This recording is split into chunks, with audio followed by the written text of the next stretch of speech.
Arkadaşlar bugün sizlerle kompresör aldık. Siyahımın tekeri patladı. Çivi girmiş. Kompresör, kompresör. Texel'den alınan kompresör. Kaç para aldık? 200 liraya alındı. DC 12 watt, 12 watt'a kadar çalıştırabiliyor. 4x4 S arabadan 12 watt alıyormuş. 35 litre minimum. Kuyunk, inflate, Yan tarafında yazıyor babacığım. Falan. Ayrı kompresörmüş. Şu anda bisiklet, futbol topu ya da top diye motosiklet, İş makinesi. iş makinesi, dağ, 4x4 ve kamyonlar için. Burada yazıyor özellikle. Eksi 55'e kadar çalışabiliyor. 60'a kadar. 15 minimum 40 PC basıyormuş 15 saniyede. Maksimum 200 PC. Word 150 PC. 15 ampermiş. 13.8 voltmuş. 15 litre premiummuş. Böyle. Şöyle bir şey çıkıyor. Koruma kabı.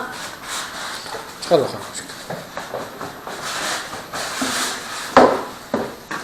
İçinin bir Tamam. Çık buradan onları. şey falan geliyor. Onlar Özel çantası var.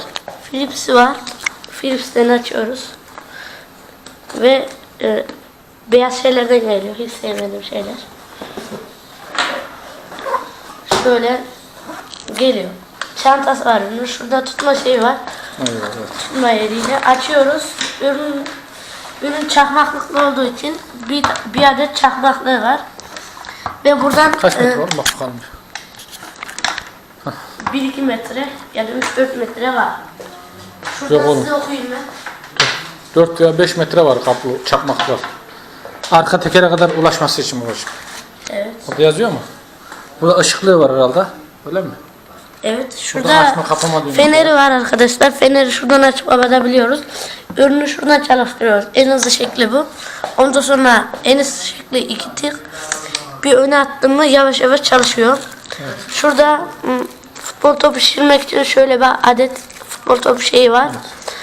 Burada büyük ticari araçlar içinde değişik hava basınçları var arkadaşlar. Ağır kompresörmüş arkadaşlar. Şuradan kompresörü veriyor zaten. Hortum, evet 1 metre. Şurada bir tane hava basıncı göstergesi var. Bak. 150'ye kadar destekliyor. Arkadaşlar en son 150 hızı basmada. Şöyle bir tutma şeyi var arkasında. Oturtma yeri. Evet. O çok iyi olmuş arkadaşlar. Başka 1 kilo civarında. 200 lira. Daha denemedik arkadaşlar. Hava tokitilmiş arkadaşlar. Evet.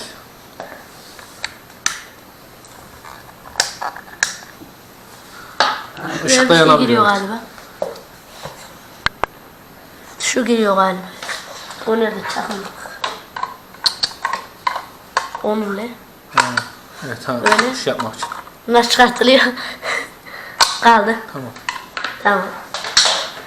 Evet arkadaşlar bu videoda bu kadardı. Bir dahaki videolarda görüşmek üzere. Bugün sizlerle alt kitin kutu nerede bu? DC 12 wattını inceledik arkadaşlar. Kutusu bu şekildeydi. 35 litre minimummuş arkadaşlar. Araç çiftliği, good parting falan bir şeyler yazıyor. Bu videoda bu kadardı. Bir dahaki videolarda görüşmek üzere. Hoşçakalın. Kanala hala abone değilseniz abone olmayı ve beğen butonuna basmayı unutmayın. Hoşçakalın.